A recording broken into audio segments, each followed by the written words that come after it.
What's going on YouTube? It's your girl Monique Nicole and I am back with another video. I know I've been missing, I understand. I feel like I say this all the time, but your girl has been going through a lot of stuff right now. And hunty, when I am stressed, I shut down. And unfortunately, I have neglected the thing that I love doing the most, which is my YouTube channel, which is like really sad. But I am back and I'm hoping that I can stay consistent and not let anxiety and depression take me over, okay? But enough about that sadness. We are here today, honey, to discuss the Real Housewives of Potomac, Season 6, Episode 1. As y'all can see, I have no makeup on. I am so freaking tired, but I was like, you know what? I have to record. Like, I have to. Like, Potomac is one of my favorite franchises on Bravo. I feel like it still does not get the credit that it deserves. I feel like I don't understand what people are doing. Are people living under a rock? Potomac has been on now for 5 years. I mean, now about to be 6 years. And I feel like it is still not getting its just due. Potomac has been very consistent. All the ladies bring it. It is a really ensemble cast. And everyone brings something to the table. I mean, I guess Robin is like the least interesting, but she still brings something, okay? And yeah, I just feel like not enough people watch it, but I'm hoping that more people do catch on, especially after last season with all the drama with Monique and Candace and how that made social media and went viral and all that. So I'm really hoping that that will bring more viewers for this season. Enough of all that. Let's get into the freaking premiere. Okay, and the girls did not disappoint. I feel like this was a really good season opener for the show. So I have my notes, as you guys know, and I'm so tired, so I may be referencing the notes a lot. My memory right now is a little, so bear with me. Okay, let's get into it, hunty. So the episode opens up with Dr. Wendy, honey, doing her silhouette challenge / party invite. I must say, when that clip, premiered on the opening, I was noticing that Wendy's physique looked a little different. Nothing crazy, but it was a little different. Her curves, honey, were poking through. So I expected some things had been done, but we'll get into that later. Next, we have Ashley and Michael, child. Ashley is pregnant again.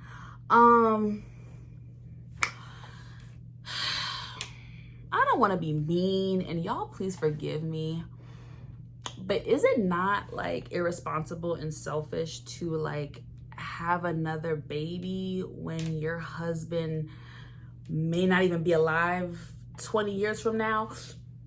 I'm just saying, I'm not wishing death on nobody. I don't want Michael to die, but let's be real. He's up there. Like, I don't know. Is he gonna be alive when the boys are in college?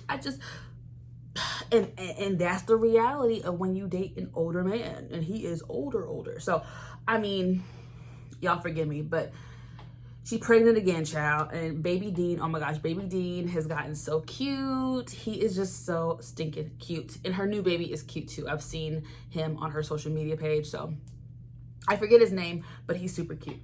Apparently, not that we really care, but apparently Ashley and Michael have not had sex since she was 5 months pregnant at that time. And I'm just like, okay, girl, now, if you're not giving it up to him, where is he getting it from? Because we all know from previous seasons, Michael is a freak-a-leak and likes to dip his thing all around DC. So, really all around the country, really, right? But we're gonna just leave them alone and let them have a little happy, blissful life. So next, Candace and Chris, honey. Candace and Chris, they finally moved up out of Dorothy's house, okay? They moved out of Dorothy's house, honey, and they got them a brand new home. I think it was like $1.1 million. I don't know. Very nice home. I feel like very nice and spacious. However, I I can tell it wasn't as put together as Candace would have liked, because this was during COVID, and oh my gosh, I experienced this when I moved out.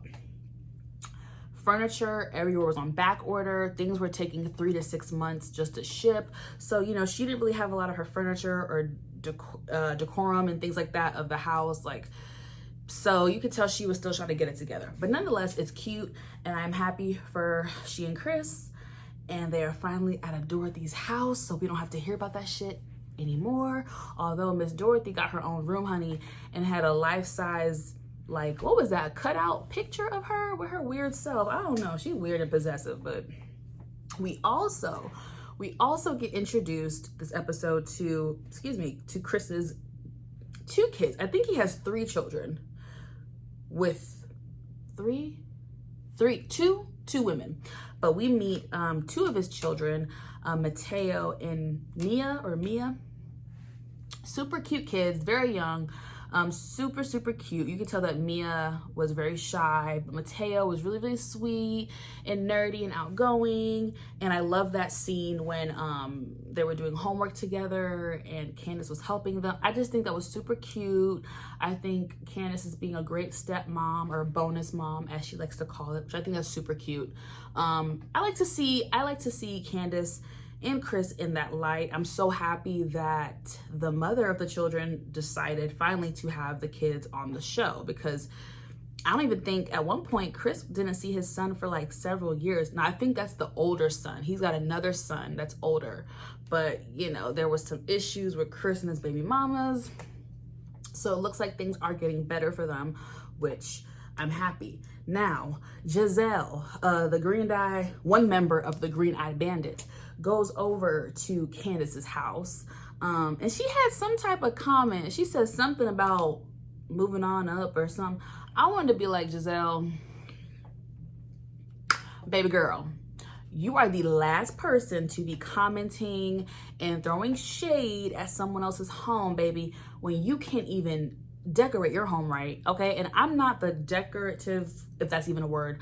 I'm not the queen of decorum. I'm not the best at like decorations, but Giselle just acts like her shit don't stink, and I'm sick of her always talking crap about somebody. Like, girl, Giselle. Anyway, so she go over there and meets up with Candace and gets introduced to Chris's daughter Mia, whatever. And the ladies are catching up, and basically I think Candace was back in school. I think she was getting her master's degree online, which was really, really great. And then Chris, she said that Chris is teaching online, like I guess culinary or chef classes online. And I was confused because I'm like, okay, the editing on that scene was really, really bad, and they didn't have Candace offer any backstory, because I'm kind of just like, okay, what happened to the restaurant? Like, Chris had a restaurant, so I can't remember if this was discussed in like last season. Did he sell it? Is he co-partner? Does someone else own it? Did it shut down because of COVID? Like, what they didn't really give enough of that. That scene felt very like choppy to me, but they seem to be doing well. And then Candace asked Giselle about her relationship with Pastor Jamal Bryant. And basically Giselle says that they're not really together anymore. They're not really doing so well. And that COVID really put a strain on their relationship. And they were only seeing each other like once a month. And blase. AKA everything in Monique's binder last season was true, okay? Now, usually, I don't relish in the demise of a relationship. I don't relish in anyone's demise, really, unless they deserved it. And I feel like Giselle deserves it. I could really go in on her with that, but yeah, I don't believe it. I mean, I feel like they were kind of doomed. I knew they weren't gonna last. I knew that this was gonna be like a short little reunion between the two of them, and it was gonna be a short little fizzle, and then it was gonna die out. So are we surprised? Not really, because I'm not. What's next, baby? So Karen gets brought up. And Candace basically says that she hasn't really spoken to Karen, and she doesn't really know the status of their relationship after all the fallout from last season, i.e. Candace felt like Karen was sticking up for Monique more in the situation and wasn't really being fair. And on one hand, I can see how it looked like that, but I genuinely do think, like, there were times when I feel like Karen was genuinely trying to be the peacemaker and the middle person and was trying to hold them both accountable. I think Karen held Monique accountable, but she did not want to rally with the other girls to get her fired, like, off the show. She did not want Monique to get fired off the show. So she told her she was wrong, but I don't think she went in as hard as, you know, obviously Candace wanted, because she didn't want to see anything bad happen to Monique, which I understand, because when you're in the middle of some shit, you don't really want either party to fail. So Karen, in my opinion, was really stuck between a rock and a hard place, but I don't want to keep talking about last year, because that Candace and Monique fight literally was so exhausting to witness, to talk about. I feel like social media was super divided. I don't want to get into the bullshit, but yeah. So I think in that same moment, whatchamacallit, sorry y'all, my notes are like all over the place. So, y'all, I'm sorry. Giselle then talks Cash Money-ish about Miss Karen. She says that Karen was wrong for, like, talking about her relationship, about her family, and that Karen owes her an apology. And bitch, what? You are a hypocrite. Giselle has talked about every single person's marriage, relationship, family dynamic, everything since season 1 of Potomac. Okay? Since whatever years ago, 5-6 years ago. She been talking about everybody. She kind of reminds me of Ashley. She and Ashley have that thing where they can do whatever the hell they want to someone else. And if someone thinks to even do a quarter of what they do, they have a problem with it. No, ma'am. No, ma'am. You cannot sit up here and talk Cash Money-ish about every single person, question everyone else about their love life, their marriage, their private stuff, and then when it gets talked about and turned around on you, you got a problem with it. I don't think so, boo. I don't think so. Karen owes you nothing. Nothing, okay? So, speaking of Karen and Uncle Ben, aka Ray, are at their house, and basically they're discussing their upcoming, I guess, their 25th vow renewal for their 25th wedding anniversary. They've been married for 25 freaking years, and last year at the reunion, Ray did mention that they were going to do that, and I guess, you know, they're sticking by it. Now, I don't know in real time if they've done it yet, you know, because COVID, but if they haven't, I hope it happens soon, because I would love to see it. That's if they're gonna tape it. They may not, but nonetheless, Karen deserves it. She's been through a lot, 25 years, and then all that stuff that Uncle Ray put her through. Yeah, so my girl Karen, she really deserves it. So everyone gets invited to Wendy's, what is it called? Nude interlude event. And it's funny because we get to see everybody's reaction. I'm trying to think whose was the funniest reaction. Everyone had a very funny reaction. Now, Ray was getting a little too excited by the invitation. He was over there trying to peek at something. Karen, keep your eye on Uncle Ben now. You got a little wandering eye. So we get to Robin and Juan. I feel like I always have to sigh when I talk about Robin. And I don't want to do that to Robin. I feel like Robin gets beat up enough on social media by the fans. But honestly, so basically she and Juan were out. She took him to like the smoothie, whatever, healthy spot, whatever. And I'm so tired. I can't even remember why she did it. She was congratulating him for some shit. I don't know. I really don't care. Let's get to the meat and potatoes. Juan basically tells Robin, hey girl, sis, you're going to have to do something because what you're doing right now ain't working for me. Apparently, Robin has been sleeping in until like 12, sometimes 2 p.m. She ain't been cooking. She's been buying the boys Chick-fil-A every damn day. She's just not really doing anything. And when I was watching it, I mean, red bells and signals went off. I was like, hello, that's depression. That's depression. Now, depression looks different. Everyone carries and handles depression differently.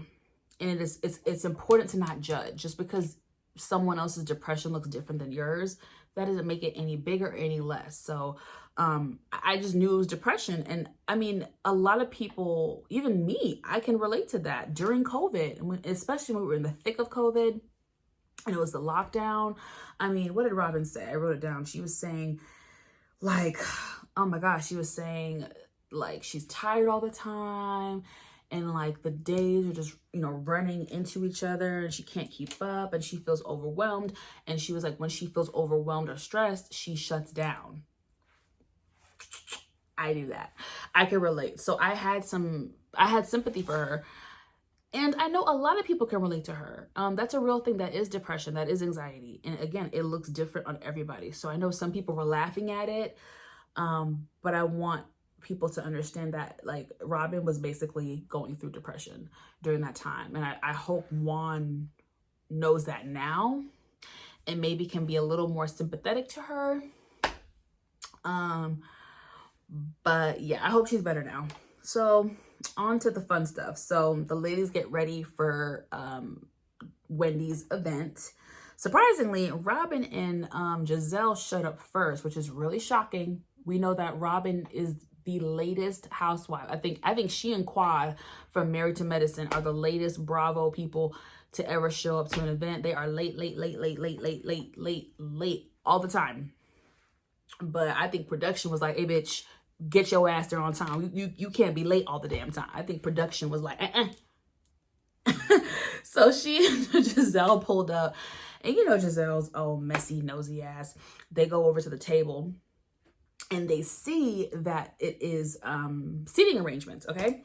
And they notice a name card for a girl named Mia. Who is Mia? Well, Mia is the new chick, okay? She is the new girl by way of Karen. You know how they do this on a reality TV show. Someone's got to be the friend to introduce them into the group.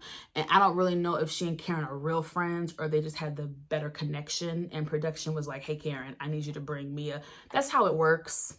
Everyone knows that in reality TV.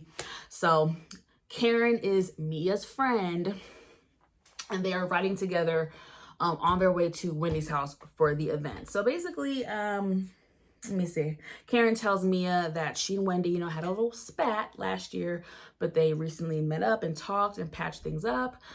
They showed a little clip of it, but of course, we didn't get to see the whole conversation, which I'm like, production, hello, stop cutting out things that we want to see. We would have loved to have seen that dinner scene with Wendy and Karen. I would have loved to have heard the entire conversation, but whatever, they cut it out, whatever. So, and she was also saying that Wendy was open to her bringing a +1, i.e. Mia.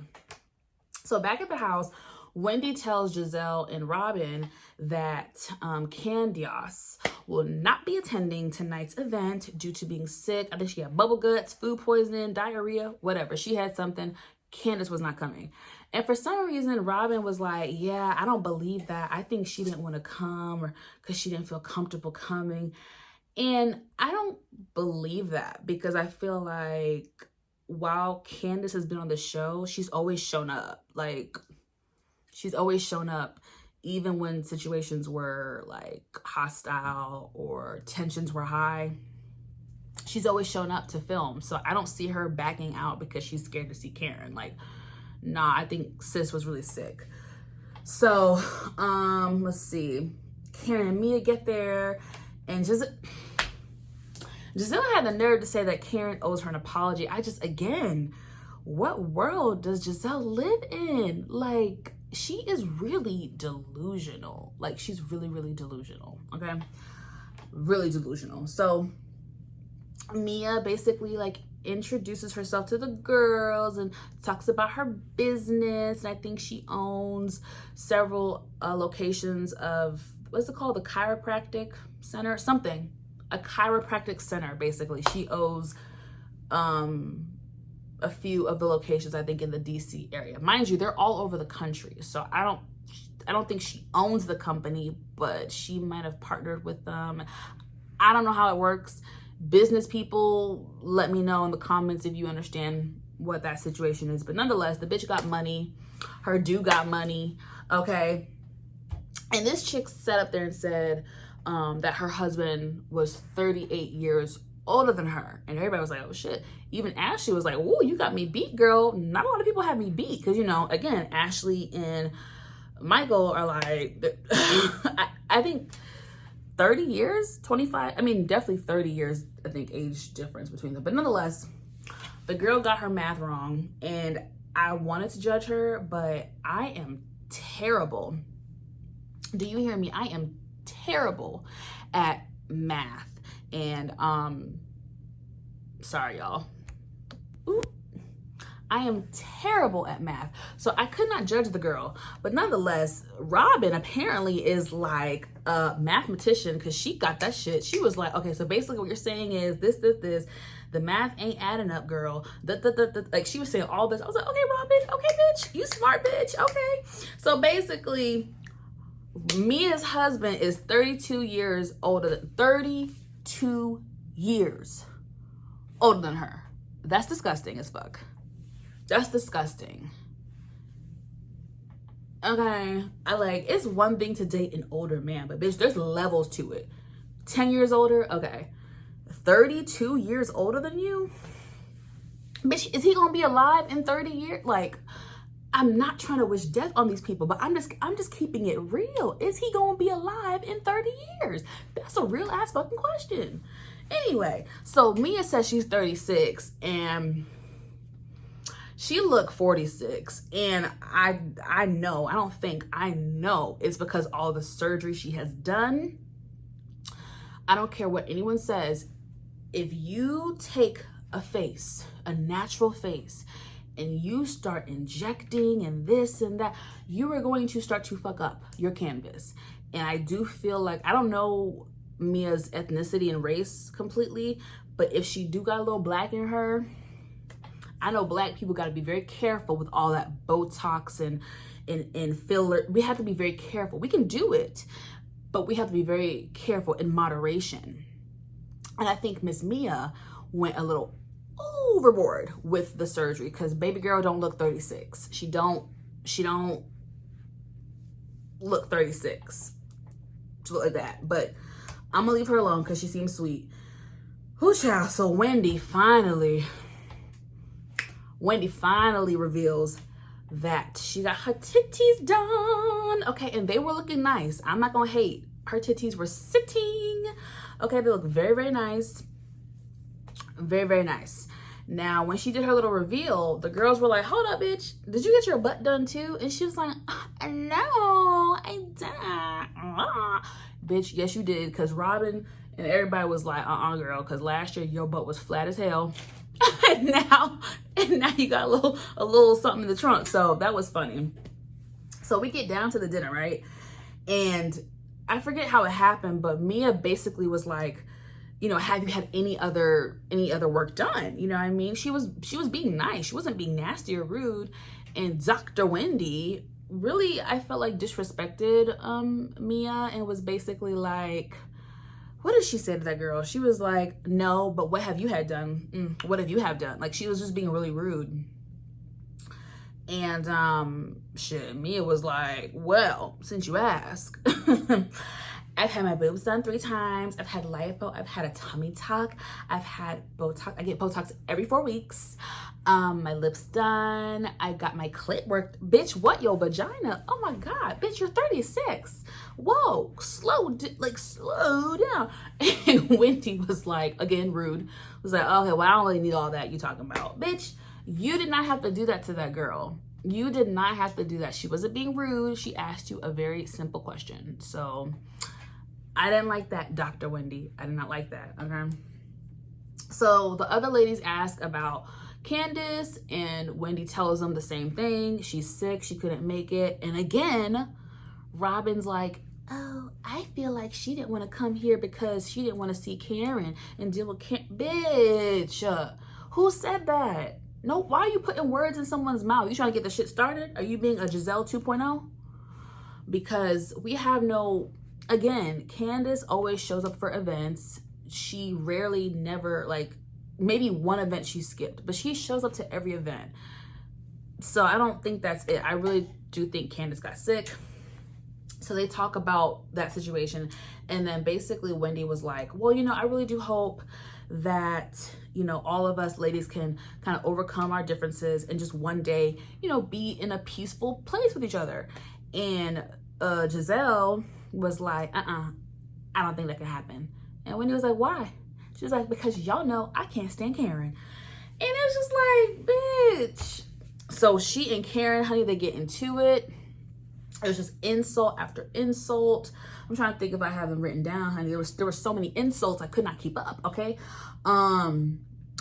Giselle says she has dirt on Karen and that she's not gonna drop it all at one moment. She's gonna sprinkle it out through overtime, aka over the season. Bitch, what dirt you got on Karen? We already know the tax issue, the possible cheating rumor. I mean, Giselle, you ain't got shit. You trying to fish for information. You trying to fish.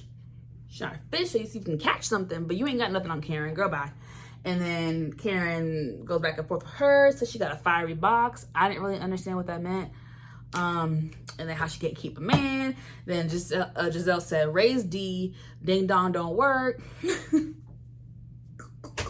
And then Karen said, Jamal's D be sticking in everybody else's vagina, which is true. And